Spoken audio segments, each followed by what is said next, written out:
Hello and welcome back, ladies and gentlemen, to another Historical Humans Reacts. And on today's episode, we're talking about golfers who want millions of dollars to give up a World Heritage site in Ohio that has ancient indigenous ties. And what we're referencing is the Mound Builders Golf Country Club in Newark, Ohio, which operates on effectively ancient Indian mountains, and they built the golf course ar- around and in the mountains. Like you can see how the greens are right on the same site, and it there's a lot of issues with this, and there's a lot of back and forth with it, and there's some good conversations to be had.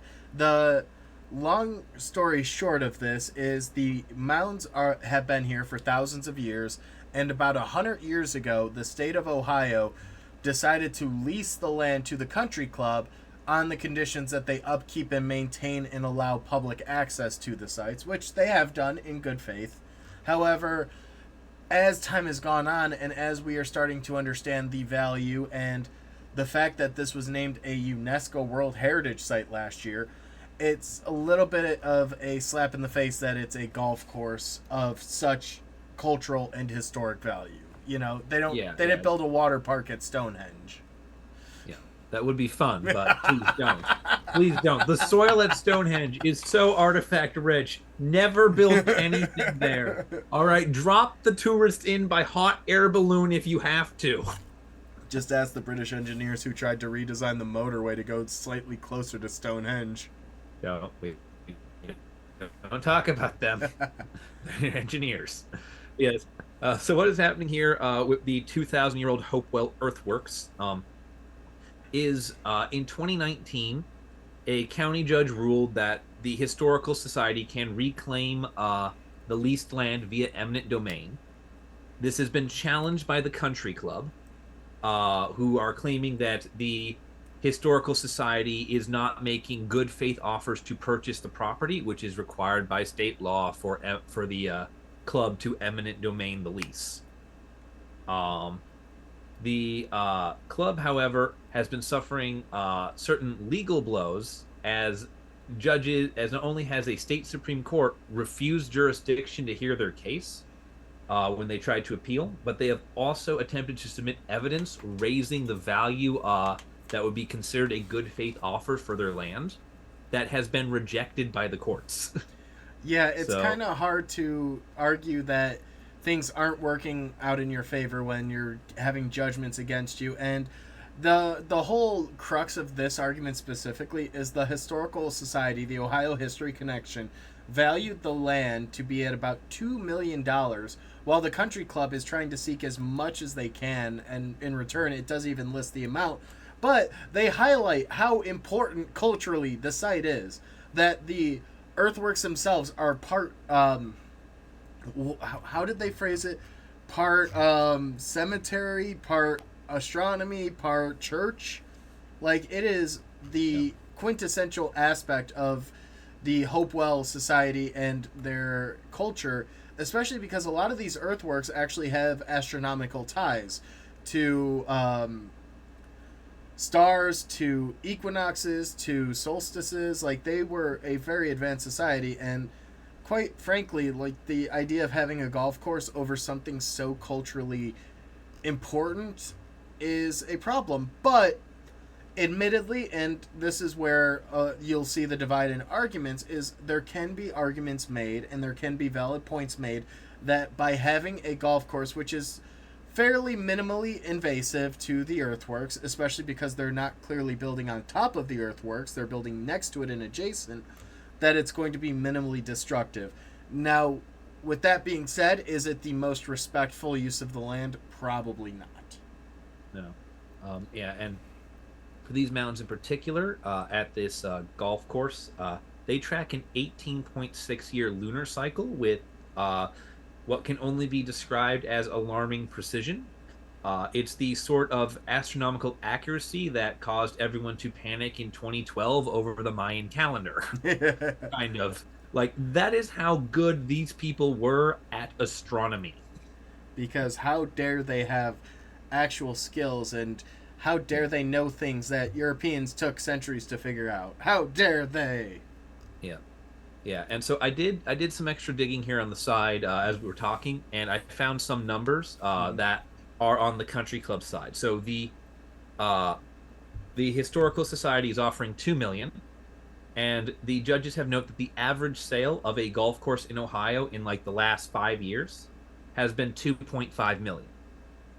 That's the average sale. The country club is demanding at least $22 million. Uh, Oh. on papers that have been rejected by the courts, which to show that value. So any attempt they've made to show the $22 million value has been rejected as no, that doesn't show the $22 million value. And I do think it's also kind of important to highlight that this is a private country club that is Yeah, on leased land by the state. They are not the landowners. And what the court effectively ruled is that the state has the legal authority to discontinue the lease. Now, the use of the word eminent domain is kind of a misnomer, I feel like, in this case, where they're just looking for a termination of the lease versus actually trying to claim the land from them. yeah, Uh, However, given that like a termination of the lease would see the land returned to its previous owner, which is the government of the state of Ohio, it might be about the same thing, just without any of the extra loopholes of actually having to pay you per acre. yeah, and it's just also interesting too that one of the other things that ties into this, and I know it's fairly common, but it's just another interesting point is that Licking County, where Newark, Ohio sits, also has a tax increase to preserve the earthworks. So they're using government money to preserve these earthworks that help benefit a private organization currently. Yeah, yeah, and the private organization has argued that they can't be found in violation of the lease and that tax benefit because on certain days they do close down the golf club to allow people to view the mounds as a little ha to the peasants. It poses an Very interesting biased. argument in just a preservation in place standpoint, and I know pretty much most, if not all, tribal nations would vehemently disagree with me on this here, and I'm just stating this for a point, but there is an argument to be made about the preservation in place. When you have a goodwill acting character, such as the golf course, that is not doing any monumental earth moving activities besides probably the construction of the clubhouse, but like you're not building a subdivision here. You're not building a new mini mall. You're using it as it stands and allowing that access. While I don't love it, I don't necessarily hate it either. Yeah, I think it's the distinction between inherently destructive versus inherently respectful.